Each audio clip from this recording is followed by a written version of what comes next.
আজ তোমাদেরকে খোঁজ দেব এমন এক জায়গার যেখানে তোমরা তোমাদের বন্ধু বান্ধব বা প্রিয় মানুষকে নিয়ে বিকেলের সৌন্দর্যটা উপভোগ করতে পারো। আর সাথে যদি থাকে ইছামতি নদী ও নৌকার অভিজ্ঞতা, তাহলে ব্যাপারটা জমে যায় কিন্তু। তাই এমন এক জায়গায় বিকালটা কাটাতে বেরিয়ে পড়লাম সবাই মিলে।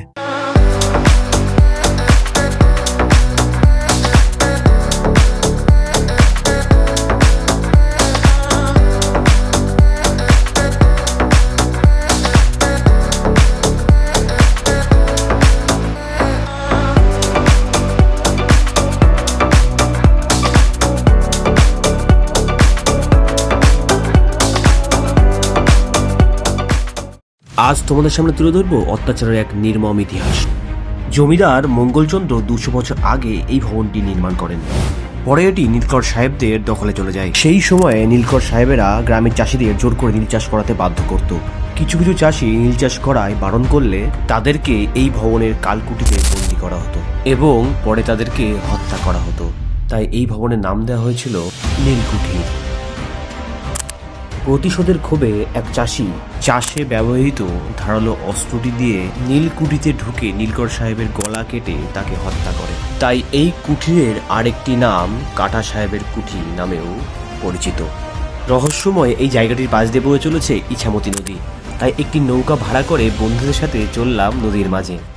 তো আমাদের এই নৌকা ভাড়াটা করতে গিয়ে একটু বার্গেনিং করতে হয়েছে। তোমরা যদি আসো তাহলে তোমাদের একটু বার্গেনিং করে নিও তোমরা।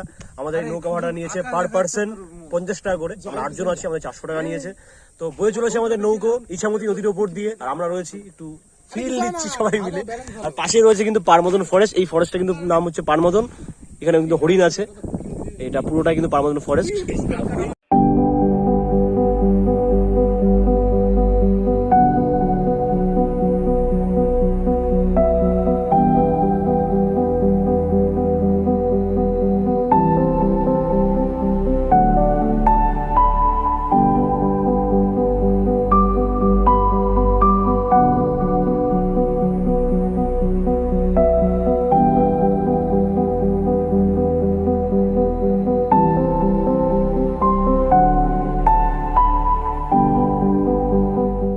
তো বন্ধুরা, তোমরা এখানে কিভাবে আসবে? তোমরা যদি চাকদা থেকে আসো বা বনগা থেকে আসো, তোমাদেরকে এসে পৌঁছে দেওয়া হবে নাটাবেড়ে বাজার। আর নাটাবেড়ে বাজার থেকে 10 টাকা টোটো ভাড়া দিয়ে তোমরা পৌঁছে যাবে নীলকুঠিরে।